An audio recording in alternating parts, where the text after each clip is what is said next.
कुछ लोग उन्हें महात्मा बुद्ध कहते हैं। उनका प्रश्न होता है कि गौतम बुद्ध तो भगवान ईश्वर को मानते ही नहीं थे, तो फिर उनके नाम के आगे भगवान क्यों लिखा जाता है?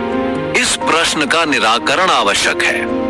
आज की बोलचाल की भाषा में भगवान का अर्थ होता है ईश्वर या परमात्मा, इस सृष्टि का निर्माण करने वाला, इसका पालन करने वाला और इसका संहार करने वाला।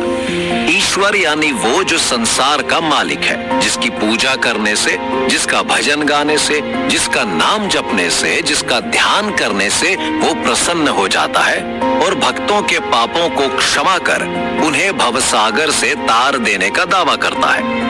यदि बुद्ध के लिए प्रयुक्त भगवान शब्द को ऐसे किसी अर्थ में मान लिया गया तो गलत होगा। बुद्ध और उनकी शिक्षा का अवमूल्यन हो जाएगा, क्योंकि उनकी शिक्षा को भली भांति समझकर ही कहा गया है, न हित्थ देवो ब्रह्मा वा संसारस्थिकारक सुध धम्मा पवतंती हेतु संभार पच्चया। संसार का निर्माण करने वाला न कोई देव है न ब्रह्मा। हेतु प्रत्यय यानी कारणों पर आधारित मात्र शुद्ध धर्म प्रवर्तित हो रहे हैं।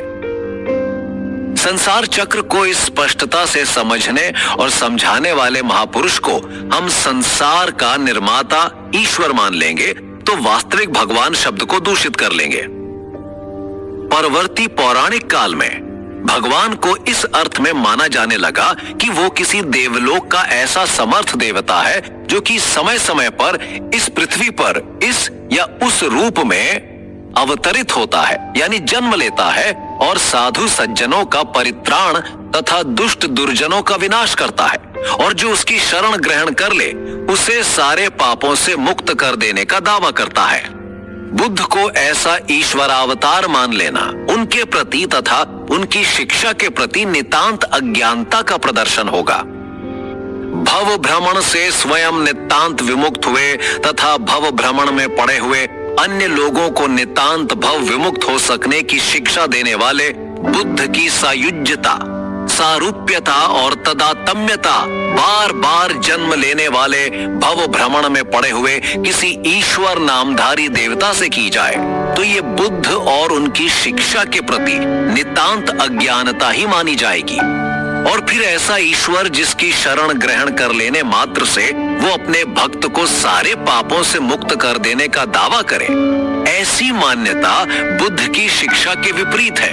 वे तो डंके की चोट पर कहते हैं कि तुम्हें ही किच्चमा तप्पम अखातारो तथागता, मैं तो मार्ग आख्यात करता हूँ, तुम्हारी मुक्ति के लिए तपना तो तुम्हें ही पड़ेगा। ऐसे मार्ग आख्याता तथागत को तारक ब्रह्म के अर्थ वाला भगवान मान ले तो भगवान शब्द के अर्थ का अनर्थ हो जाएगा। इसलिए समझें किस अर्थ में भगवान। भगवाती गारवाधि वचनम, भगवान शब्द गौरव व गरिमा का पर्यायवाची है। गौरव गरिमा युक्त होने के कारण गौतम बुद्ध भगवान कहलाए। भग्ग रागेति भगवा, राग भग्न कर लिया इस माने में भगवान। भग्ग दोषोति भगवा, द्वेष भग्न कर लिया इस माने में भगवान। वीतराग और वीत द्वेष तो 8 ध्यान समापत्तियों से संपन्न व्यक्ति भी हो सकता है, जो कि मैत्री, करुणा, मुदिता और उपेक्षा के ब्रह्म विहार का जीवन जीता है। लेकिन इससे अधिक महत्वपूर्ण है वीत मोह होना, क्योंकि वीत द्वेष होते हुए भी किसी काल्पनिक मिथ्या मान्यता में उलझा हुआ, आत्म भाव में लिपटा हुआ मोहग्रस्त व्यक्ति भवमुक्त नहीं होता। अतः मोह का नष्ट होना नितांत अनिवार्य है। इसलिए कहा भग्ग मोहोति भगवा, मोह भग्न कर लिया इस माने में भगवान। भग्ग मानोति भगवा, अभिमान नष्ट कर लिया इस माने में भगवान। भग्ग दिट्ठीति भगवा, दार्शनिक मान्यताओं को भग्न कर लिया इस माने में भगवान। भग्ग कंडकोति भगवा, कंटक भग्न कर लिया इस माने में भगवान। भग्ग क्लेशोति भगवा, क्लेश काशाय भग्न कर लिए इस माने में भगवान। भजी विभजी पविभजी धम्म रतंती भगवा, भजी यानी जिसने धर्म रत्न का भजन किया यानी सेवन किया इस माने में भगवान। आज की हिंदी में भजन शब्द का अर्थ बदल गया है। आज ये कीर्तन का पर्यायवाची बन गया है। उन दिनों की जनभाषा में इसका अर्थ सेवन करना अर्थात संगति करना था। भजी विभाजन करने के अर्थ में भी प्रयुक्त होता था। इस माने में भी कहा गया भजी विभजी पविभजी, यानी जिसने एक शोधकर्ता वैज्ञानिक की भांति धर्म रत्न का विभाजन किया, भली प्रकार विभाजन किया, विभक्त किया, विघटन किया और यूं विश्लेषण कर करके उसे भली प्रकार जान लिया। इस माने में भगवान भवानम अंत करोति भगवा, अपने भव संस्कारों का अंत कर निर्वाण तक पहुंचे। इस माने में भगवान भावित कायो भावित शीलो भावित चित्तो भावित पन्नोति भगवा, काया शील समाधि और प्रज्ञा की साधना भावित कर ली। इस माने में भगवान भागी व भगवा चतुन्नम झानानम चतुन्नम अपन्नानम चतुन्नम अरूप संपाति नंति भगवा, 4 सामान्य ध्यान, 4 अप्रामाण्य ब्रह्म विहार ध्यान, 4 अरूप ध्यान समापत्तियों के ऐश्वर्य के भागीदार हैं। इस माने में भगवान भागी व भगवा चतुन्नम सती पट्ठानानम चतुन्नम समपधानानम चतुन्नम इद्धिपादानम पंचनम इंद्रियानम पंचन्नम बलानम सतन्नम बोझ संगन्नम अरियस अठकिंगस मग्गसाति भगवा, 4 स्मृति प्रस्थान, 4 सम्यक प्रधान, 4 ऋषिपाद, 5 इंद्रिय, 5 बल, 7 बोध्यंग और 8 अंग वाला आर्य मार्ग।